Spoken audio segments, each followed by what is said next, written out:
नमस्कार, मी शीला डावरे, भारतातली पहिली महिला रिक्षा ड्रायव्हर. लिम्का बुक ऑफ रेकॉर्डमध्ये 1988 साली याची नोंद झाली.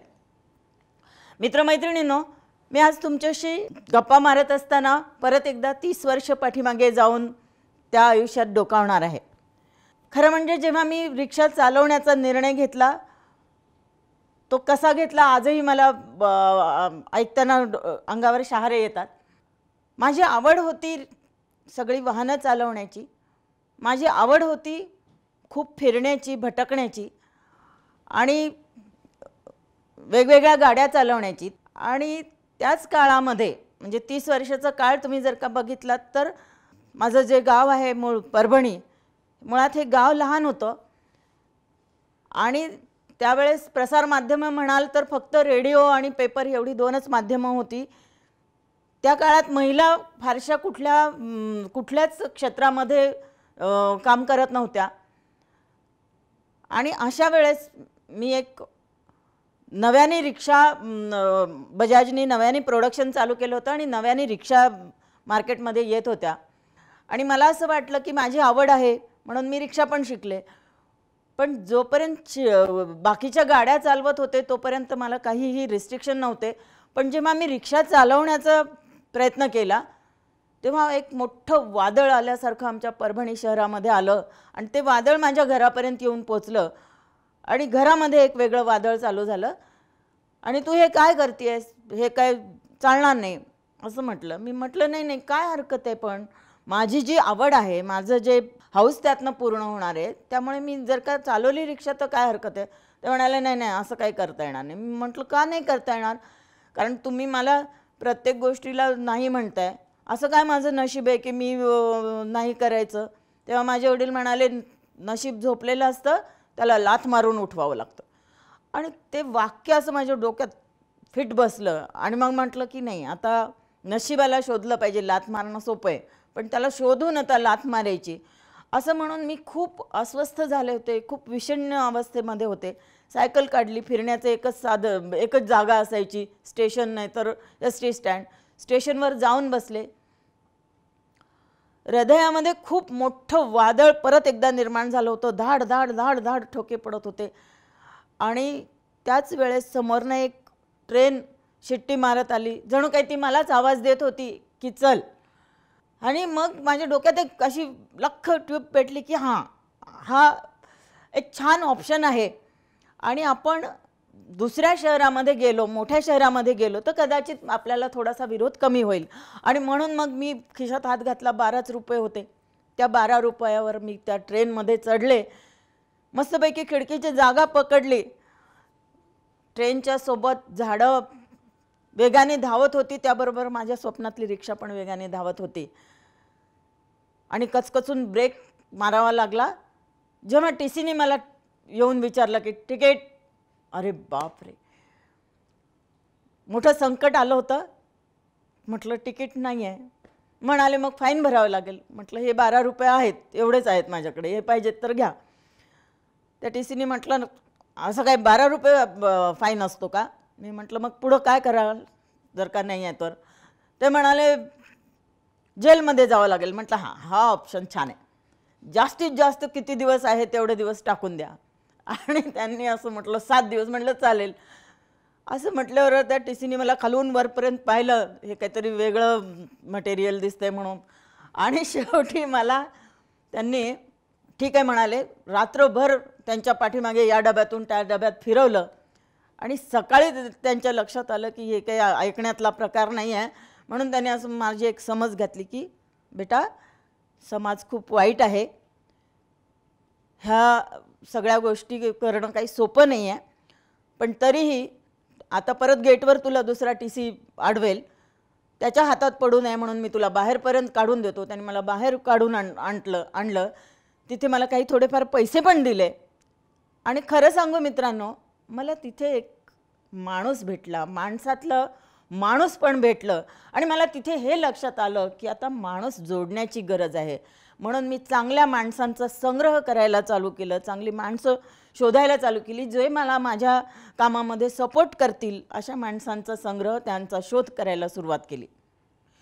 पुण्यात आल्यानंतर मग बाकी सगळेच मोठेच प्रश्न होते. म्हणजे राहायला घर नव्हतं, हाताला काम नव्हतं, पुणे शहर नवीन होतं, कुणाचीही ओळख नव्हती आणि अशा सगळ्या परिस्थितीमध्ये माझा सगळा प्रवास करायचा म्हटल्यानंतर मग काहीतरी केलं पाहिजे. म्हणून कुणाची ओळख निघते का, कुणाचं काय निघते का, तर ह्या सगळ्या शोधाशोधीमध्ये महिला संघटना, रिक्षा संघटना, अशा सगळ्या वेगवेगळ्या संघटनांशी मी ॲप्रोच व्हायला सुरुवात केली. त्याचबरोबर ह्या सगळ्यांना भेटायचं म्हटलं तर माझ्याकडे कुठलंच वाहन नव्हतं.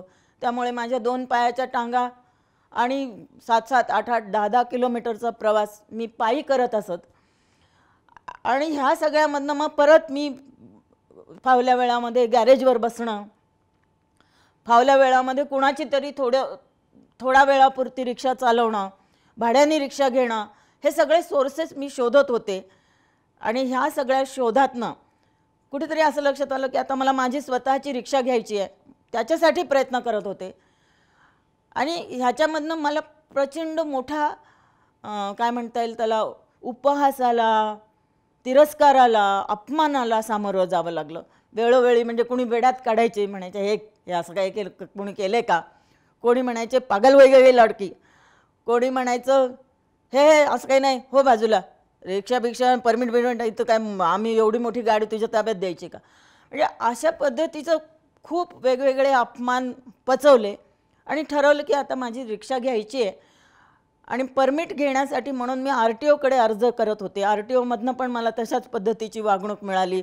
हे काय लाली पावडर लावण्याचं काम आहे का, अशा पद्धतीची उत्तरं येऊन मी दरवेळेस खचायची. पण खरं सांगू मित्रांनो, समोर एक आदर्श होता.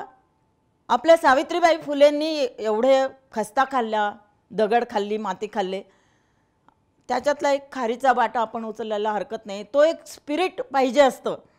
आणि मला असं वाटतं की ते स्पिरिट आपल्याला जो स्टॉकमधनं मिळतं आहे, माझ्या वेळेस तेही ऑप्शन नव्हता. खरं म्हणजे तसा ऑप्शन असायला हवा होता.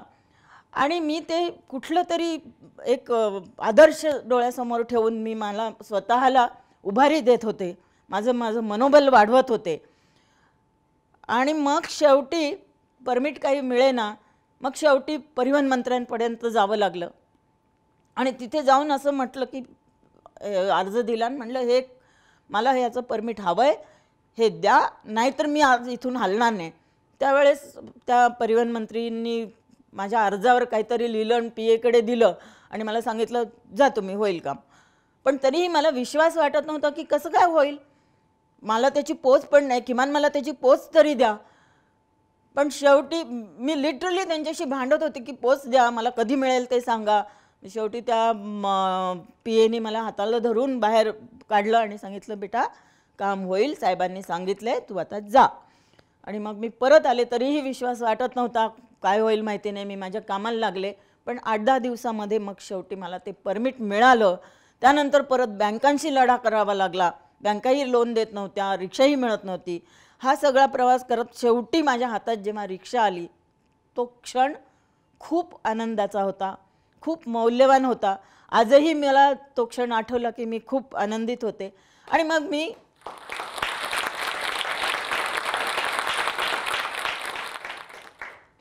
शेवटी माझी रिक्षा घेतली आणि परत एकदा परभणीला माझ्या घरी माझ्या आईकडे गेले. आणि तो क्षण देखील फार भावनिक होता, फार इमोशनल होता. आईने दार उघडल्याबरोबर डोळ्यात अश्रू होते तिच्या आणि पाठीवर थाप होती की बेटा जिंकलंस. आणि ते एक मिळालेली पाठीवरची थाप, ते एक मोठं बळ घेऊन मी परत पुण्यात आले आणि परत रिक्षा चालवायला लागले. पण रिक्षा चालवणं म्हणजे काय फार अगदी असं सोपं नव्हतं. तेव्हाही विरोधक होते. व्यवसाय बंधूंकडनं काही वेळेस विरोध झाला, काही वेळेस समाजातल्या वाईट प्रवृत्तींचा विरोध झाला. चांगल्या माणसांच्या संग्रहामध्ये माझा एक लाईफ पार्टनर पण शिरीष मला मिळाला. मग त्याच्या जोडीने आम्ही दोघंजणं मग हा लढा लढत होतो. आणि मग रस्त्यावर चालत असताना कोणी त्रास द्यायचे, मग शेवटी आम्ही त्यांच्या रात्री गाडी बंद करून त्याच्या घरी जायचो. त्याला घरी जाऊन आम्ही समज द्यायचो की का बाबा तुला काही त्रास आहे का.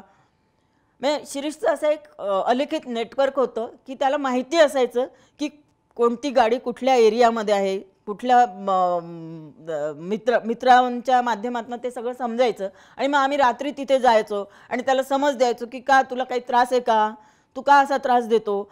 हे सगळं म्हटल्यानंतर त्याच्या घरातनं त्याची आई बायको ह्यापैकी कोणीतरी यायचं आणि तेच त्याला समज द्यायचे, आईच त्याच्या कानाखाली वाजवायची. आणि तो खरा माझा पहिला आणखी एक विजय होता असं मला वाटतं. मित्रमैत्रिणींना मी खूप छोट्या व्यवसायापासून सुरुवात केली. म्हणजे रिक्षा हे काही फार मोठं माध्यम नाही आहे, त्यापासून सुरुवात केली.